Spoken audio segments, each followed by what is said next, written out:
வணக்கம் மக்களே, மிக சரியாய் இந்த நேரம் அண்ணா சாலை 1000 விளக்கு பகுதியில் அமைந்துள்ள நம்முடைய யூனிவர்சல் ஆலயத்திய தலைமை சபையிலே நான் நின்று கொண்டிருக்கிறேன். நீங்கள் இங்கே திரையில பார்ப்பதை போல நீங்கள் யார் மன அழுத்தம், பதற்றம், ஆரோக்கிய பிரச்சனைகள், தற்போதைய எண்ணங்கள், மேலும் உறவுகளின் பிரச்சனை, துரதிருஷ்டங்கள், பாபங்களினால் பாதிக்கப்படுதல், ஆவிக்குரிய தாக்குதல்கள், உடல் வலி, பொருளாதார பிரச்சனைகள், புகைப்பிடித்தல், கெட்ட பழக்கங்கள், அழிக்கப்பட்ட திருமண வாழ்க்கை, தீர்க்க முடியாத வியாதிகள், சுவாசத்தை இழந்து கொண்டிருக்கிறீர்கள், கடன் பிரச்சனையால் பாதிக்கப்படுகிறீர்கள், வாழ்க்கையிலே சுழல்கிறீர்கள், பயத்தினால் தாக்கப்பட்டிருக்கிறீர்கள், கெட்ட கனவினால் ஒவ்வொரு பொருத்தப்பட்டு கொண்டிருக்கிறீர்கள். மேலும் மற்ற பிரச்சனைகளை யார் இந்த படத்தில் செல்கிறீர்களோ நான் உங்களுக்கு ஒரு சிறப்பு அழைப்பு கொடுக்கிறேன்.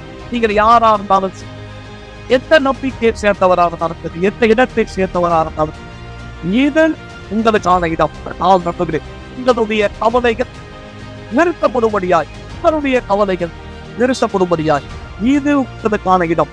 நீங்கள் என்னுடைய சிறப்பு விருந்தினர், முற்றிலும் இலவசமாய் உங்களுடைய உறவினர், உங்களுடைய நண்பர்கள், அக்கம் பக்கத்தினர் யாரெல்லாம் பிரச்சனையோ நீங்கள் வரவேற்கப்படுகிறீர்கள். விசேஷமாய் உங்களுக்கான இடம், உங்கள் கவலைகள் நிறுத்தப்படும்படியாய் நாங்கள் உங்களுக்காக இங்கே காத்திருக்கிறோம்.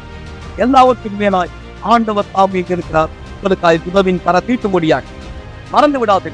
இந்த கவலைகள் நிறுத்தப்பட முடியும். நீங்கள் அந்த பிரச்சனையால் தொடர்ந்து பாதிக்கப்பட வேண்டிய அவசியம் இல்லை. தேவன் அனைவரை ஆசீர்வதிப்பாராக.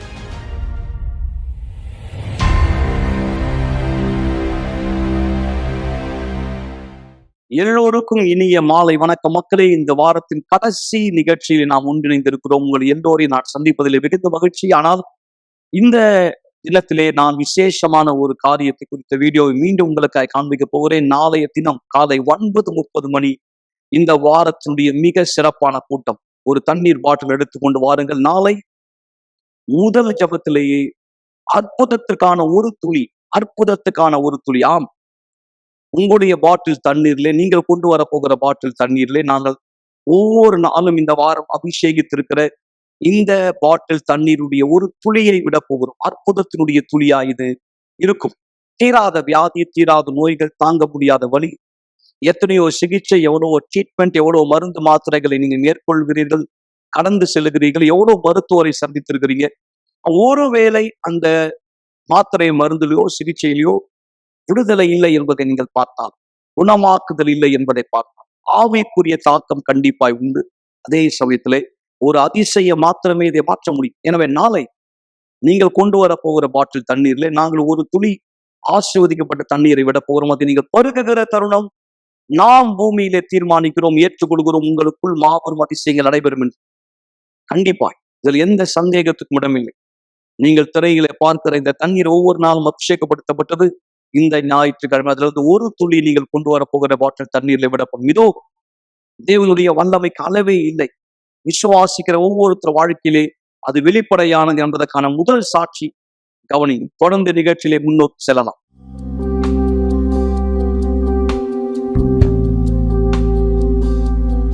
நாங்கள் திட்டமிட்டதை போலவே எல்லாமே கணக்கச்சிதமாக இருப்பினும் எது என்னுடைய கனவா இருந்ததோ அது என்னுடைய மோசமான கெட்ட கனவா மாறுச்சு.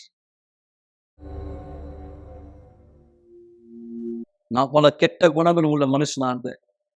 அதிகமா என்னை குடிக்க அர்ப்பணிச்ச காரணத்தினால விபச்சாரத்துல ஈடுபட்டேன். களியாட்டங்கள், ஆபாச படம் பார்க்கிறது போன்ற காரியங்கள் நான் செய்வேன். இது எனக்குள்ள மிகப்பெரிய வெறுமை தன்மையை கொண்டு வந்தது. இந்த வெறுமை தன்மையை என் கெட்ட பழக்கங்களால நான் நிரப்பிக் கொள்ளலாம் அப்படின்னு நினைச்சேன். நான் ரொம்ப மூர்க்கமான காட்டு வினாடைத்தனமான ஒரு வாலிபனாக நான் மாறினேன். நான் கைது செய்யப்பட்ட கூட குடும்ப உறுப்பினர் போய் சாண்டோஸ்ல இருக்கிற அவர்கிட்ட போய் அப்படியே சொல்லுவாங்க, இந்த பில்டிங்ல ஒருத்தர் இருக்க, அவனை கட்டுப்படுத்த முடியல, அவனை பிசாசுன்னு தான் சொல்லணும். சாண்டோஸ்ல இருக்கிற இவனுக்கு என்னுடைய இந்த புகழ்ச்சியை பத்தி தெரியும். நான் குருட்டி பால அவ்வளவு தூரத்துல இருந்து அவ யாரோட கடந்து போவ தெரியுமா, என் கூட தான் அந்த இடத்துல. இது எல்லாமே இருந்தாலும் நான் அவரை காதலிக்க ஆரம்பிச்சேன். என்னுடைய கனவு திருமணம் செஞ்சுக்கிறதா இருந்தது. அந்த கோலாண்ட் இருக்கிற அந்த இடத்துல மிக அழகான ஒரு இடத்துல என்னுடைய திருமணம் நடக்கணும்ன்றது என்னுடைய ஆசை. இவரை சந்திக்கும் போது நான் நினைச்சேன், என்னுடைய திருமண வாழ்க்கை அழகா இருக்க போகுதுன்னு. கண்டிப்பா. அதுவும் நடந்தது. எனக்கு தெரியும் அவர் நான் இல்லாம ஒரு இடத்துல வாழ்ந்திருக்காரு. நான் இல்லாம அவர் தனியா இரவுல கூட ஒரு இடத்துல தங்கியிருக்காருன்னு தெரியும். ஒரு நாள் நான் தொலைக்காட்சியில அப்படியா நிகழ்ச்சி பார்த்துட்டு இருந்தபோது, அங்க ஒரு தேவனுடைய மனுஷர் அப்படியா அழைப்பு குடுத்துட்டு இருந்தார். மக்கள் ஆலயத்துக்கு வரும்படி வரவேற்றுக் கொண்டிருந்தார். அந்த சாட்சியினால் அங்கு சொல்லப்பட்ட சாட்சியால் நான் ஈர்க்கப்பட்ட காரணம், அவர் மிக பலமான விதத்தில தேவனுடைய வார்த்தையை சொன்னார். அது என் ஆர்வத்துக்குள்ளாக்கியது. அப்படியாக தான் ஆலயத்துக்கு வந்தேன். எனக்கு போதுகிற ஆலோசனை குடுத்தார். அந்த முதல் வாரம் வெற்றிக்கால கூட்டம் எனக்குள்ள வந்து ஒரு மாபெரும் தாக்கத்தை ஏற்படுத்துச்சு. விடுதலை கூட்டம் என்னுடைய கெட்ட பழக்கத்துக்கான விருப்பம் என்னை விட்டு போயிடுச்சு. விபச்சாரத்துக்கான ஆசை என்னை விட்டு போயிடுச்சு. எல்லா கெட்ட பழக்கம் என்னை விட்டு போனது. என் மனமாற்றம் ரொம்ப சீக்கிரமா நடந்தது அப்படின்னு நான் சொல்ல முடியும். ஏன்னா ஒரு கெட்ட பழக்கத்தை நான் ஆரம்பிக்கும்போது நான் அதில முழுமையா என்ன அத மூழ்கடிக்க செய்யும். ஆனா தேவனுடைய வல்லமைய சக்தியை நான் அந்த தொடர்பு எனக்கு ஏற்பட்ட பொழுது, முழுமையா நான் அதில இறங்கல. என்னை முழுமையா அர்ப்பணிச்சேன். அவர் எப்ப போக ஆரம்பிச்சாரோ, நான் சொன்னேன், கிடையாது. அவருடைய கண்கள மூடிட்டு இருக்க அந்த துணிய நான் எடுக்க போறேன்னு சொன்னேன். ஆனா முடிவுல ஆலயத்தின் மீது அன்பாகுற ஒரு நபரா நான் முடிச்சேன். அந்த இடத்த நான் ஒரு வாய்ப்பா பார்த்தேன். என்னுடைய கனவுகள் எல்லாவற்றையுமே நான் நிறைவேற்றதுக்காக.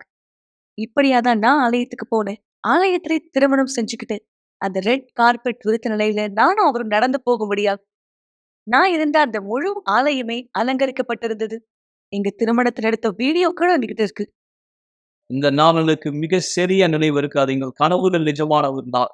எங்களுடைய திருமணம், எங்களுடைய தேனிலவு எல்லாமே அருமையா இருந்தது. சொல்லப்போனா, அண்மை சிகிச்சை கூட்டத்துல நாங்க நெறைய சாட்சிகள் குடுத்திருக்கோம். ஆமா, இது என்னுடைய கனவு. மிகப்பெரிய கனவு. முன்னாடி நான் ஆலயத்துல திருமணம் செஞ்சுக்கணும்னு யோசிக்க கூட இல்ல. நான் கேட்பேன், நான் ஆலயத்துல திருமணம் செஞ்சுக்கணுமா? கண்டிப்பா கிடையாது. ஆனா எனக்குள்ளாக ஆலயத்துக்குள்ளாக திருமணம் செய்யணும்ன்ற விருப்பம் இருந்தது. இரவு முழுக்க நான் அழுதுட்டே இருப்பேன். இந்த ஆசீர்வாதத்த அவர் குடுக்கணும்னு. அதுதான் என்னுடைய பிரச்சனை. என்னுடைய அன்பின் வாழ்க்கைக்காக நான் அழுதேன். என் திருமணத்திற்காக நான் அழுதேன். நான் பரிசுத்த ஆவியானவருக்காக அழுதேன். என் வாழ்க்கையின் அற்புதங்களுக்காக நான் அழுதேன். உண்மையாக சொல்லணும்னா, நான் தனியா நிற்கிற ஒரு பெண்ணா இருக்கணும்ன்றது தான் என்னுடைய நோக்கமா இருந்தது. நான் வீட்லயே சில வியாபாரங்கள் செய்வேன். ஏன்னா பண வாழ்க்கையில நான் அவருக்கு உதவி செய்யும்படியாக எனவே 2 பேருமே சேர்ந்து வளரலாம்னு நெனச்சோம். நாளுக்கு நாள் இது எல்லாத்துலயுமே நான் செய்ய போக, தேவனோடு இருந்த என்னுடைய உடன்படிக்கைய நான் உடைச்சுட்டேன். நான் ஆலயத்துக்கு போகிறத நிறுத்தல. ஆனா காலம் போக போக நான் ரொம்ப சோர்வா இருக்கேன்னு சொல்லி புறக்கணிக்க ஆரம்பிச்சேன். ஆனா கடைசியில தேவனையும் ஓரமா வச்சுட்டேன். அங்கதான் என்னுடைய போராட்டம், என்னுடைய போர்கள் தொடங்கி தொடக்கத்துல நான் என் ரட்சிக்கு மேல கவனம் செலுத்தியிருந்தேன். ஆனா பரிசுத்தாவின் மேல கவனம் செலுத்தல. குடும்பத்த புறக்கணிக்க தொடங்குனா மேல மேலேயே அதிகமா கவனம் செலுத்த ஆரம்பிச்சார். குடும்பத்துக்குள்ளேயே பேச்சுவார்த்தைகள் இல்லாம போயிடுச்சு. எந்த ஒரு அன்பு இல்ல, அந்யோன்யம் இல்லாம போயிடுச்சு. ஒரு ஆணும் பெண்ணுமா நாங்க அந்த உடல் உறவு கூட இல்லாம இருந்தோம். 5, 6 மாத காலமா. எனக்கு உண்மையாவே முன்னாடி போறது ரொம்ப பிடிக்கும். நான் தான் முதலாளியா இருக்கணும்னு நினைப்பேன். வீட்ல எனக்கு இருந்த அதிகாரியோட நான் சண்டை போடுவேன். நான் நினைச்சேன் நான் தனியா வாழணும், சந்தோஷமா வாழணும். அத என்னால செய்ய முடியும்னு நான் நினைச்சேன். அந்த நேரத்துல தான் என்னுடைய வேலை ஸ்தலத்துல ஒரு நபரை நான் சந்தித்தேன். அவர் என்ன விரும்பினாருன்னா, எல்லாருக்கும் முன்னாடி நாங்க உறவுல இருக்கணும்னு அவர் விரும்பினார். அவருடைய விருப்பம் எல்லாம் என்னுடைய திருமண வாழ்க்கைய நான் முடிச்சுட்டு, அவரோட சேர்ந்து வாழணும்னு நினைச்சேன். அந்த இடத்துல தான் உண்மையான போரே துவங்குச்சு. நான் என்னால முடிஞ்ச எல்லாத்தையுமே செய்வேன். அவரே விவாகரத்து கொடுக்கும்படியாக செய்தேன். ஏன்னா எனக்கு துணிச்சல் இல்ல உண்மைய அவர்கிட்ட சொல்றதுக்கு. என்னுடைய திருமண வாழ்க்கை நான் சந்தித்த போராட்டங்கள், போர்கள பத்தி யாருக்கும் தெரியாது. என்னுடைய பையன் சின்ன பையன். நான் அவன கைகள ஏந்திட்டு ஆலயத்துக்கு கூட்டிட்டு போவேன். அதாவது பொதுவா கணவன தேடி போராடுற பெண்கள் தான் நம்ம பொதுவா பார்ப்போம். ஆனா நான் தான் என்னுடைய திருமணத்துக்காக, என்னுடைய வாழ்க்கைய பொறுத்தவரைக்கும், நான் தான் அதுக்காக போராடினேன். இங்க இது குறிப்பிடப்பட வேண்டியது வந்து அவசியமான ஒன்று. 7 வருட காலம் என் திருமணத்துக்காக நான் போராடினேன். ஒரு நாள் நான் சொன்னேன், "இது போதும்." நான் தேவனிடத்துல என் திருமணத்துக்காக ஒரு பொருத்தனை பண்ணி நான் சொன்னேன், "ஆண்டவரே, இது எல்லாமே அல்லது எதுவும் இல்லை." நான் ரொம்ப சோகமா இருந்தேன். நான் ரொம்ப வெறுமையா இருந்தேன். எனக்குள்ளாகவே ஒரு மிகப்பெரிய வெறுமை இருந்தது. அந்த வலி என்னுடைய சரீரத்தை காயப்படுத்தக்கூடியதா இருந்தது. சரீரப்பூர்வமா எனக்கு எந்த பிரச்சனையும் இல்ல. ஆனா அந்த வலி ரொம்பவே பலமா இருந்தது. நான் வேலை செய்த இடத்துல என்னுடைய ஷிஃப்ட் எல்லாத்தையும் மாத்துவாங்க. இரவும் பகலும் நான் வேலை செய்வேன். இரவுல என்னுடைய பிரேக் டைம் 3 மணிக்கு இருக்கும். அந்த நேரத்துல என்னுடைய வேலை ஸ்தலத்த விட்டு நான் வெளிய வந்து தேவனிடத்துல பேசுவேன். நான் இப்படியா சொல்லுவேன், "என் தேவனே, நீங்க மத்தவங்களுடைய வாழ்க்கையில என்ன செஞ்சிருக்கீங்களோ, அதற்கு நானே சாட்சியா இருக்கேன்." இந்த மாதிரி என்னுடைய ஜெபங்கள் தொடர்ந்து போயிட்டே இருக்கும். இந்த ஜெபத்துல பரிசுத்த ஆவியானவருக்காக நான் என்ன ஊற்றி விடுவேன். நான் அவர்ட்ட சொல்லுவேன், "தேவனே, நான் உண்மையா உன்கிட்ட சொல்றேன். நான் பீடத்துக்கு போக விரும்புறேன். ஆனா பீடத்தின் மீது என்னுடைய நோக்கம் இல்ல. ஆனா நான் முடிவெடுக்கிறேன். இனிமேல் ஒரு புதிய வாழ்க்கை ஆரம்பிக்கணும். போதும். அவ்வளவுதான்." ஒரு ஞாயிற்றுக்கிழமை நான் என்ன ஆயத்தப்படுத்திட்டு இருந்த ஆலயத்துக்கு போறதுக்காக அன்னைக்கு நான் முடிவெடுத்து நான் திரும்பும்படியாக உடனடியா எனக்கு பீடம் தான் நினைவுக்கு வந்தது. நான் தேவனோட செய்த அந்த பொருத்தனை பீடத்து மேல நான் சொன்னேன், இதோ தேவனுடைய பதில். எனக்கு தெரியும் தேவனால என்ன மன்னிக்க முடியும். அவர் ஏற்கனவே என்ன மன்னித்திருக்கார். ஆனா, என்னையே என்னால மன்னிக்க முடியாம போயிடுச்சு. நான் தேவனிடத்துல திரும்பி வந்த பிற்பாடு சில மாதங்கள் எனக்கு எடுத்தது. இத உண்மையாகவே நான் இருப்பினும், ஒரு நாள் தேவனுடைய மனுஷனுடைய வாயிலிருந்து அந்த வார்த்தை எனக்குள்ளாக நுழைந்தது. முதலாவது நான் என்ன மன்னிக்கணும். அப்பதான் நான் முடிவு செய்தேன். என்னுடைய வாழ்க்கையை நான் சரிப்படுத்தணும். உண்மையாகவே தேவனோடு ஒரு அனுபவத்தை ஏற்படுத்துவதற்கு, தேவனை சார்ந்திருப்பதற்கு எப்படி வாழ்வதுன்னு நான் கத்துக்கணும். அந்த நேரம் தான் என்னுடைய வாழ்க்கை முழுமையா மாறும் நான் நம்பினேன். அதே போலதான் அது நடந்தது. அதேதான் நானும் செய்து, இப்படியாக நான் செய்வது மிகவும் தேவையா இருந்தது. அந்த நேரம் தான் சொன்னேன், இப்ப நான் தேவனால பிறக்கப்பட போறேன். நான் தேவனால பிறக்கப்படுவதற்கு முதலாவது என்னுடைய எல்லா கடந்த கால வாழ்க்கையும் வெளிச்சத்துக்கு வந்தாகும். தேவனிடத்துல சொன்ன தேவனே, இப்ப என்ன நடந்தாலுமே சரி, எனக்கு தெரியும் இதை நான் செஞ்ச பிற்பாடு மட்டுமே என் புதிய வாழ்க்கை துவங்கும். அந்த நேரம் தான் நான் இவரை கூப்பிட்டேன். அவர்கிட்ட பேசும்படியா நான் அவர்கிட்ட சொன்னேன். நான் செஞ்சு எல்லாத்தையுமே அவகிட்ட சொன்னேன். எல்லாத்தையுமே சொல்லி நான் அவகிட்ட மன்னிப்பு கேட்டு அழுதேன். அப்ப நான் அவகிட்ட அழுதுட்டே சொன்னேன், நீங்க என்னை ஏத்துக்கிட்டீங்க அப்படின்னா, நான் உங்ககிட்ட சத்தியம் பண்ணி சொல்றேன். நீங்க என்னுடைய நோக்கமா இருக்க மாட்டீங்க. நம்முடைய பையன் கூட என்னுடைய நோக்கமா இருக்க மாட்டார். என்னுடைய தேவனை மட்டுமே நான் முதலாவது வைப்பேன். எல்லாவற்றுக்கும் மேலாக அவர்தான் எனக்கு தேவையானவரா இருக்கிறார். ஆனா நீங்க என்னை விட்டு விலகி போகணும்னு நினைக்கிறீங்கன்னா, பரவாயில்ல. நான் உங்கள மன்னிப்பு கேட்க தான் இங்க வர சொன்னேன். ஏன்னா என்னுடைய வாழ்க்கையினுடைய பீடம் பரிசுத்த ஆவியானவரா மாற்றப்பட்டார். என்னுடைய வாக்குத்தத்தம் எந்த நாள் நிறைவேறிச்சோ, அந்த நாள் என்னுடைய முழுமையை நான் அந்த நேரம் தான் என்னுடைய புதிய சாட்சி உண்டாகுச்சு.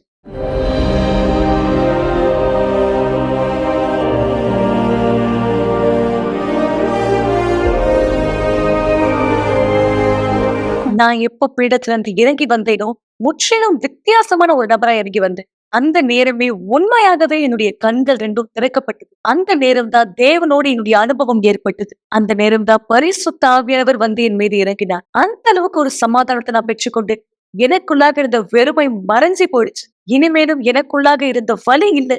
அந்த நேரமே நான் முழுமையா நிரப்பப்பட்ட நான் வழிய ஆரம்பிச்சு தேவனுடைய ஆவியுடைய சந்தோஷம், சமாதானம், அன்பு எனக்குள்ளாக இருந்தது. என்னுடைய பிறரை நேசிக்கக்கூடிய அன்பு எனக்குள்ளாக இருந்தது. என்ன சுத்தி எல்லாமே கலர மாறினது போல இருந்தது. இன்றைக்கு தேவனுக்கு மகனி அவருக்குள்ள ஒரு மாற்றத்தை பார்க்க அவர் பரிசுத்தாவை பெற்றுக் கொண்டதனுடைய மாற்றம் தெளிவா தெரியும். அவருடைய குணாதிசயத்துல ஒரு தாயா ஒரு மனைவியா கூட. அதனால புல்லட் ப்ரூஃப் மேரேஜ் கோர்ஸ் கூட பண்ணோம். நாங்க செயல்பட தொடங்கணும். இந்த திருமணத்தின் தொடக்கத்துல இருந்தமா அதே கிரியை. முன்னாடி நான் எப்படிப்பட்ட பெண்ணா இருந்தனோ, அந்த மாதிரி ஒரு பெண்ணை என்னால யோசித்து கூட பார்க்க முடியுது. இப்போ என் வாழ்க்கை முழுமையாக வித்தியாசமா இருக்கு. என்னுடைய வீடு இன்னைக்கு முழுமையான சமாதானத்தால் நிரப்பப்பட்டிருக்கு. என்னுடைய மகன் ஆசிர்வதிக்கப்பட்டிருக்கான். அவன் வாலிப பருவத்தை அடைந்தான். வீட்டுல அவனும் ஒரு ஆணா மாறிட்டான். இன்னைக்கு நான் வீட்டுல இருக்கவே ரொம்ப ஆசைப்படுறேன். என்னுடைய கணவருக்காக சமைக்க எனக்கு அவ்வளவு விருப்பமானது இருக்கு. அதுவும் அவருக்கு பிடிச்ச உணவு செய்வதில்லை. இன்றைக்கு எங்களுடைய வீட்டுல உண்மையா சமாதானம் இருக்கு. இன்னைக்கு என்னுடைய வீடு பரலோகத்தினுடைய ஒரு பகுதியை போல இருக்கு.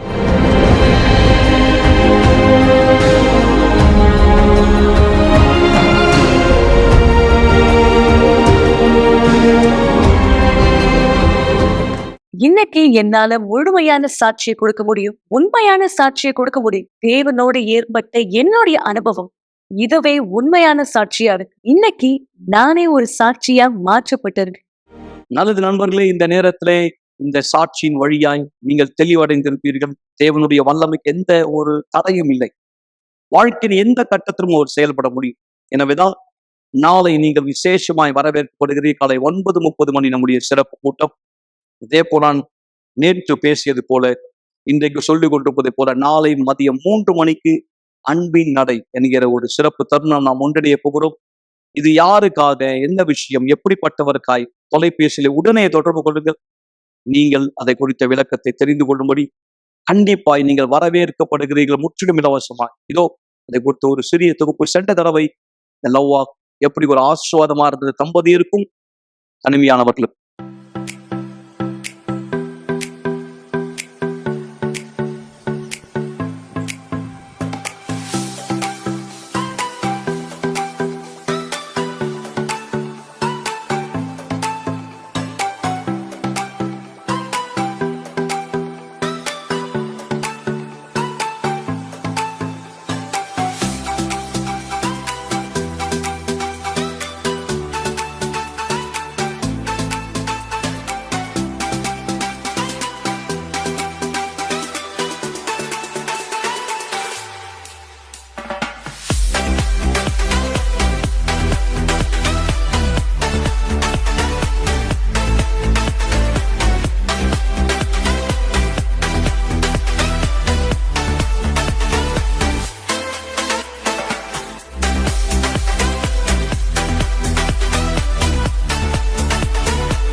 இதுதான் தேவன் உங்க குடும்பத்துக்கும் உங்க வாழ்க்கைக்கும் எதிர்காலத்துக்கும் செய்ய வைத்திருக்கிறார். மக்களை, சந்தோஷம், அன்பு, ஒற்றுமை, அந்யோன்யம் தான் மிக அவசியம். ஒரு குடும்பத்தை கட்ட இறைவன் குடும்பமா இருப்பதை போல நாமும் குடும்பமா இருப்பதை அவர் விரும்புகிறார். பிரிவினை இல்லாத பொறுமையை கடைபிடிக்கும்படி.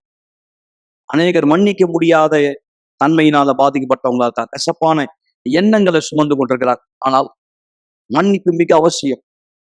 யார் எனக்கு அந்த சக்தி தர முடியும்? இன்னொருவரை மன்னிக்கிற சக்தி கண்டிப்பாய் மன்னிப்பின் தேவன் மட்டுமே. நம்முடைய தப்பிதங்களை பொருட்படுத்தாமல் நாம் நம்மை தாழ்த்துகிற தருணம், நமக்கு உதவி செய்கிறவர். அதே போல இன்னொருவருக்கு நாம் மன்னிக்க நமக்கு உதவி செய்கிறார். கண்டிப்பாய் விருப்பம் உள்ள ஒவ்வொருவருக்கும் வாழ்க்கை தொலைந்து போன நிலைமையில் இருந்த எத்தனையோ பேருடைய வாழ்க்கை புத்தம் புதிதாய் மாற்றப்பட்டுகிறது. வாழ்க்கை இழந்ததாய் நினைத்தவர்கள், முடிந்து போனது எல்லாமே என்ற முடிவுக்கு வந்தவர்கள் வாழ்க்கை தேவனுடைய கரத்தின் மகத்துவத்தினால் மீட்கப்பட்டது. நீங்கள் யாரா இருந்தாலும் சரி, எந்த இடத்தை சேர்ந்தவராய், எந்த மொழியை சேர்ந்தவராய், எந்த நாட்டை சேர்ந்தவரா இருந்தாலும் சரி, நீங்கள் வரவேற்கப்படுகிறீர்கள். மக்களே, இந்த இடத்திலே உங்கள் கவலைகள், உங்கள் கண்ணீர்கள் நிச்சயமாய் நீக்கப்பட முடியும். தேவனுடைய வல்லமையினால் விசுவாசிக்கிற எல்லோருக்குமே இந்த கதவு ஒவ்வொரு நாளும் திறந்து வைக்கப்பட்டிருக்கிறது. இதோ அதி அற்புதமான இன்னொரு சாட்சி நாம் கவனிக்கலாம். என்னுடைய பேர் ராணி நொரோரே. நான் யூனிவர்சல் ஆலயத்துக்கு 2019 வந்தேன். நான் யூனிவர்சல் ஆலயத்துக்கு வருவதற்கு முன்னாடி என்னுடைய மாத விடாயில எனக்கு பிரச்சனையானது இருந்தது. அதாவது ஒரு 3 வருஷமா எனக்கு மாதவிடாய் நிற்காம போன காரணத்தினால நான் எப்பொழுதுமே அனுசரணையா இருந்தேன். நான் ரொம்ப ஒல்லியாக ஆரம்பிச்சிட்டேன். இதனால நான் எப்பொழுதுமே என்னுடைய உடம்புல இருந்த ரத்த அழுத்தம் கீழான நிலையில இருந்தது. இதே மாதிரி சூழ்நிலை தொடர்ந்து இருக்கும்பொழுது என்னை ஐசியூல அட்மிட் பண்ணிட்டாங்க.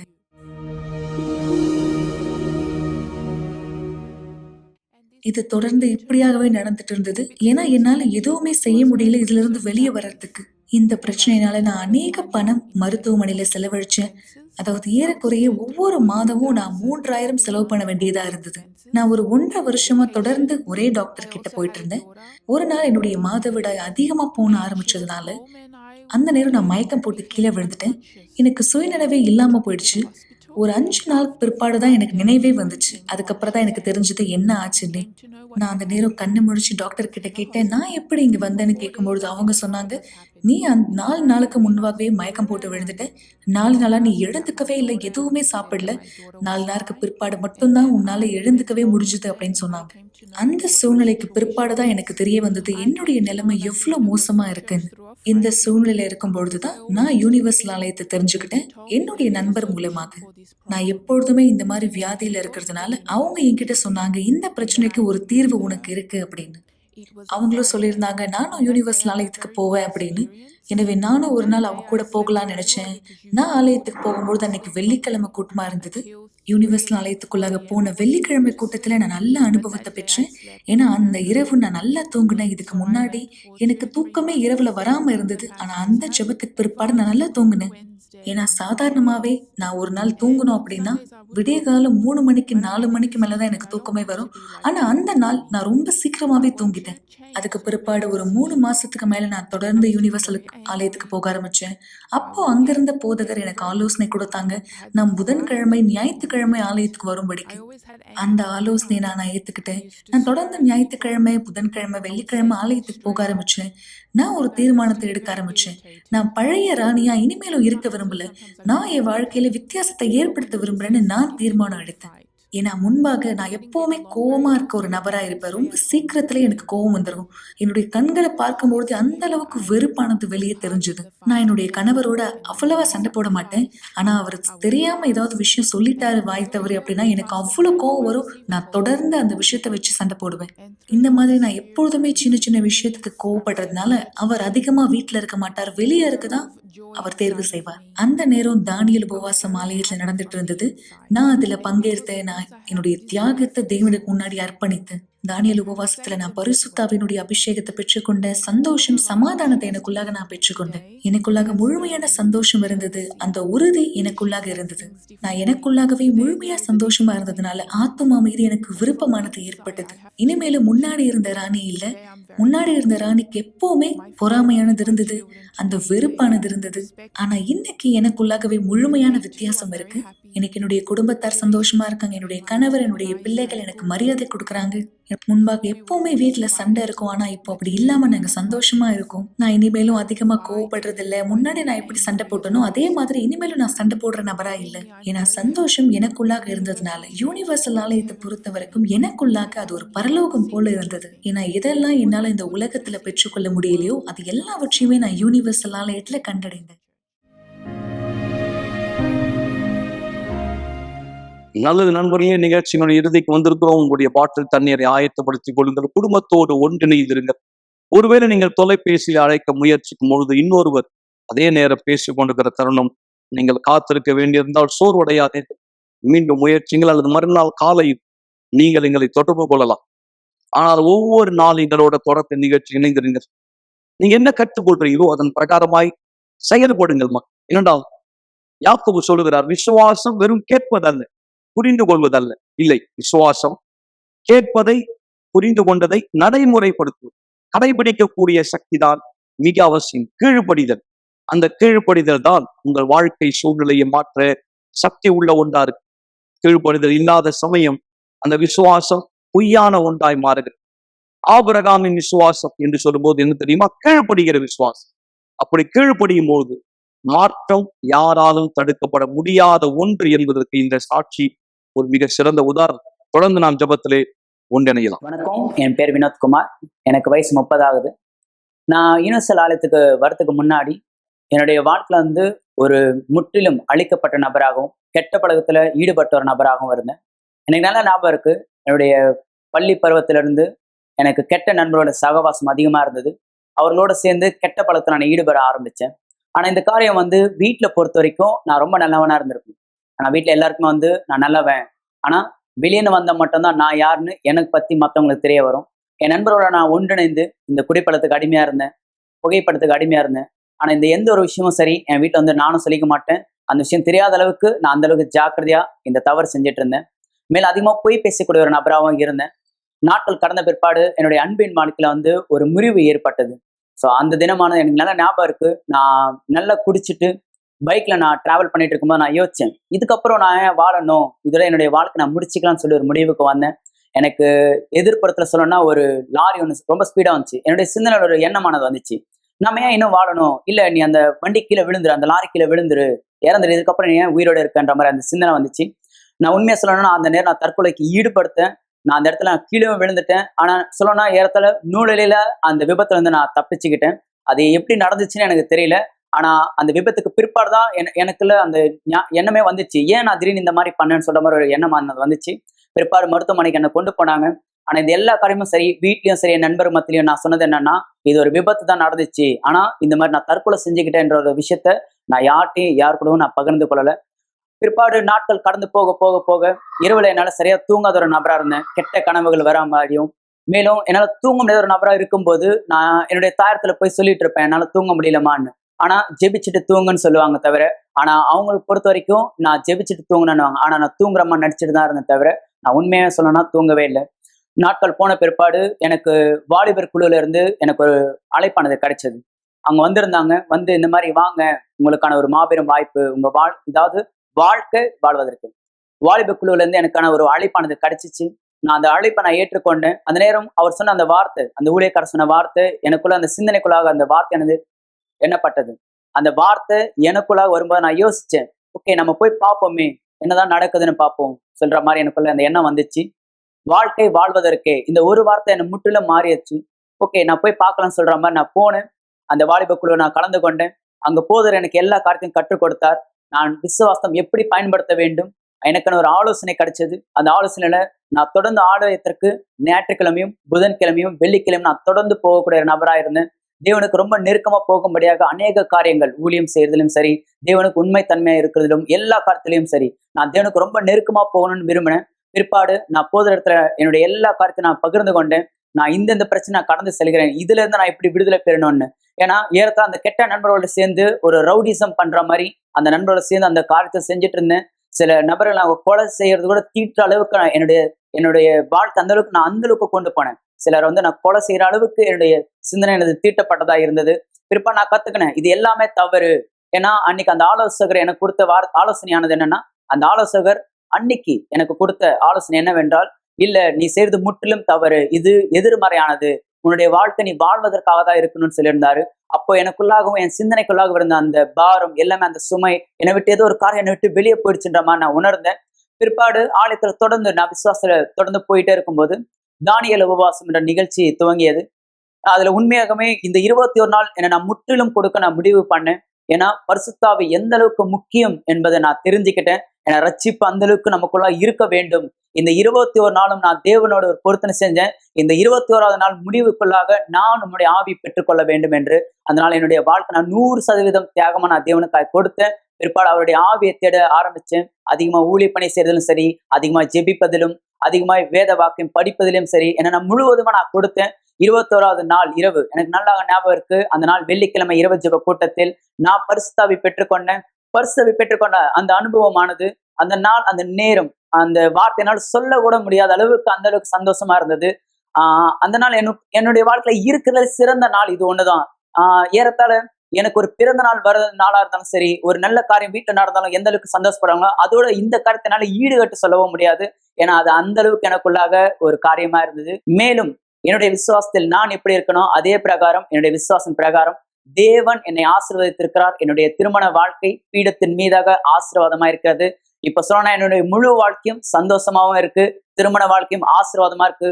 முழு குடும்பத்தோடும் சந்தோஷமும் தேவனுக்காய் ஊழியம் செய்கிற நபராய் நாங்கள் இருந்திருக்கிறோம். எல்லாவற்றுக்கும் தேவனுக்கு நன்றி. இன்று பரிசுத்தாவில நிரப்பப்பட்ட ஒரு நபராகவும், தேவனுடைய மனுஷனாகவும், தேவனுடைய பிள்ளையாகவும் நான் இருக்கிறேன். ஒரு கிளாஸ் தண்ணீரை ஆயத்தப்படுத்திக் கொள்ளுங்கள் அல்லது தொலைக்காட்சிக்கு அருகாமையிலே வாருங்கள். இந்த நேரம் உங்களுக்கான ஒரு சிறப்பு ஜெபத்தை நாம் செய்ய போகிறோம். இத்தனை அற்புதமான சாட்சிகளின் வழியாய் எங்கள் விசுவாசத்தை புதுப்பித்ததற்காய் உமக்கு நான் நன்றி செலுத்துகிறேன் ஆண்டவரே. இயேசு கிறிஸ்துவின் நாமத்தினாலே ஜெபிக்கிறேன் தேவனே. இந்த ஜெபத்திலே யாரெல்லாம் இந்த தண்ணீரை கையிலே பிடித்து கொண்டு, அல்லது ஒருவேளை இருக்கிற இடம் சூழல் சௌகரியமான ஒன்றோ, அல்லது அந்த இடத்துல தண்ணீர் கூட எடுக்க முடியாத ஒரு நிலையில இவர் இருந்தால், அல்லது விரக்தியான ஒரு பரிதவிப்பான வியாதி படுக்கை நிலைமையில் இருந்தால் கூட, அங்கேயும் பராக்கிரமமான கரத்தின் சக்தி சென்று இவரை தூக்கி நிறுத்தும்படி நான் ஜெபிக்கிறேன். விசுவாசிக்கிறவர்கள் வாழ்க்கையிலே உங்களுடைய வல்லமைக்கு தடை இல்லை என்பதற்கான ஆதாரத்தான அந்த சாட்சிகள் அடுத்த சாட்சியா இந்த நபரை மாற்றும், நிலை நிறுத்தும் தேவன். இந்த தண்ணீரின் குடிக்குதல் மூலமாய் எல்லா பணிகள் சரீரத்திலிருந்து மறைய கடவுள். எதிர்மறையான எண்ணங்கள் விலக, வாழ்க்கை மாற்றத்தின் ஒரு நிச்சயம் மனசுக்குள் ஏற்படட்டும். ஒரு புது உற்சாகம் உள்ளே பிறகு நான் இவர்களை ஆசீர்வதிக்கிறேன். குடும்பத்தை ஆசீர்வதிக்கிறேன், திருமணத்தை ஆசீர்வதிக்கிறேன். நாளை கூட்டம், நாளை செய்ய போகிற அன்பின் நடை எல்லாவற்றையும் கருத்தில் ஒப்படைக்கிறோம் தேவனை. இந்த வாரம் முழுவதும் எங்களோட நிகழ்ச்சி இணைந்திருந்த எல்லா மக்கள் வாழ்க்கையும் அர்ப்பணிக்கிறோம். நன்றி செலுத்துகிறோம். நீ ஜெபத்தை கேட்டு பதில் கொடுத்திருப்பதற்கு ஆண்டவராகிய இயேசுவின் பெயராலே ஆமென். ஆசீர்வாதமான இரவா இருக்கட்டும். நாளை சந்திப்போம். மீண்டும் திங்கட்கிழமை இரவு இதே நிகழ்ச்சியில இதே நேரம் எங்களோடு இணைந்திருங்கள். தேவனும் அனைவரை ஆசீர்வதிப்பாராக. சென்று வாருங்கள்.